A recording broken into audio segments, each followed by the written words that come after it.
Hello, welcome back to LBG Reviews. Please be sure to like and subscribe. Today we'll be talking about Trash Goblin. I know we were going to talk about Mario Kart World, but I'm getting ready for traveling back to Arizona and trying to pack and make sure that I get that video done. It is a little hectic and more on my plate than I want to deal with right now. So instead we'll be talking about a few games that I picked up during the Steam Summer Sale. Now, to preface, this is the second time I am recording this video or this voiceover because apparently, for whatever reason, OBS, the recording software I use, decided that apparently my microphone wasn't plugged in enough or something like that, and so it recorded like 6 or 7 minutes of silence instead of this voiceover. So anyways, I've talked about basically, to back up a little bit, Trash Goblin is a cozy shopkeeping simulator where you play as a little goblin running a trinket shop.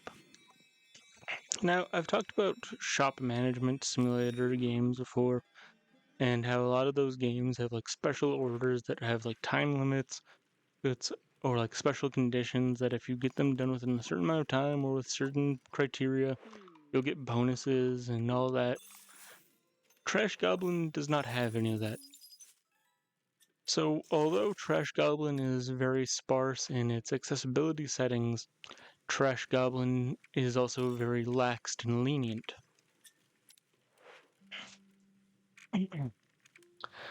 See,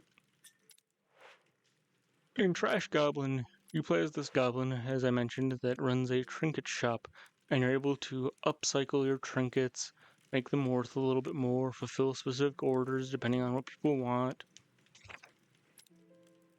And for the trinkets, what you do is there's kind of a 3-step process in essence.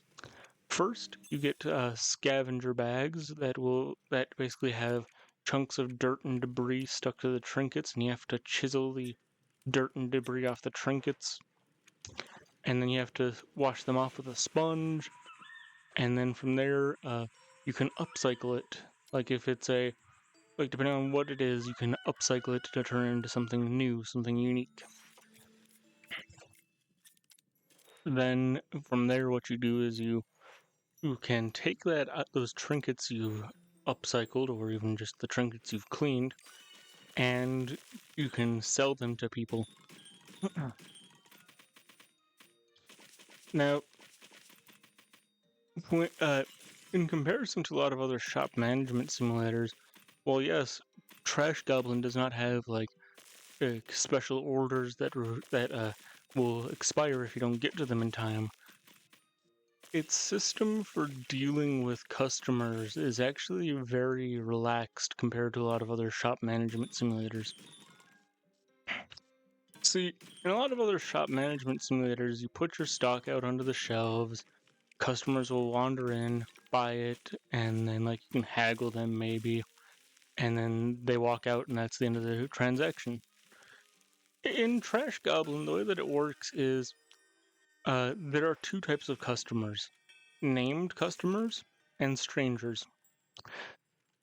Both types will walk in and may request trinkets that are currently available in the pool of trinkets that can come up in salvage bags. But they can also request items that you don't have, and basically there are a handful of ways to deal with it.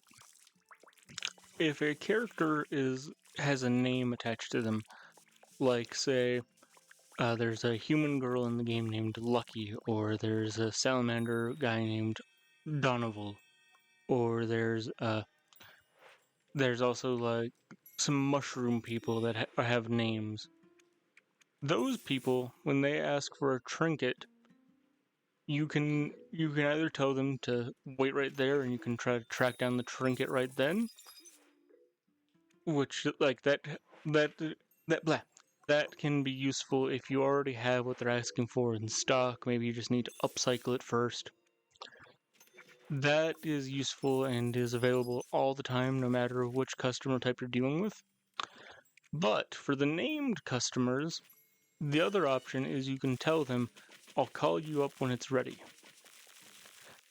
and basically they get added to a list of orders that once you have the necessary items prepared in the way that they want, you can click on them.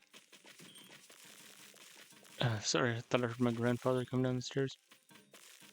But anyways, you can click on the envelope, and when the character has time, they'll come back and will pick up their order. If a character is labeled as a stranger, like human stranger, frog stranger, fungi stranger, the strangers do not get that same treatment. You can tell them to wait right there while you find the item that they're asking for, or you can dismiss them, tell them no, don't have that today, and they'll just go away. There's no repercussions for doing that. And then, that is really nice. It makes the experience a lot more relaxed and lenient. Like, one of the named characters had asked for a specific item, and it took me like 10 to 15 days to find it in a salvage bag. So then I was able to clean it up, get it back to them, and it's really nice and convenient. In terms of more traditional accessibility settings, the game really only has like it has a few major ones and like one or two minor ones. Because one of the settings is you can adjust the mode for your chisel, your sponge, and your upcycler. You can either have it set to where you need to click the button to use your chisel or use your mouse. You can adjust it to having to hold that button down, like you have to hold down the button to use your chisel, hold down the button to use your sponge, and hold down the button to use your upcycler. Or you can have it be on hover mode, where basically if your chisel, sponge, or upcycler hovers over an item that it can interact with and clean up or whatever, it will just do that. You don't have to click any buttons at all, and you just have to focus on moving the tool around.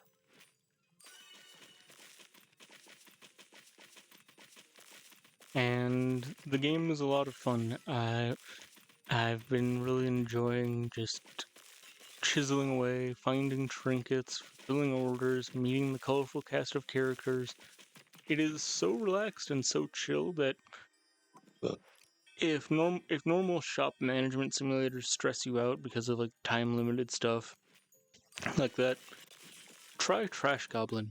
It is very relaxing. So that's all I've got to say about Trash Goblin, but next week we'll be talking about Ruffy and the Riverside. Ruffy and the Riverside is a cool retro 3D platformer collectathon revolving around a little bear that can change the textures of items in the world. I had a lot of fun playing that game as well, and I want to talk about it. See you guys then. Bye.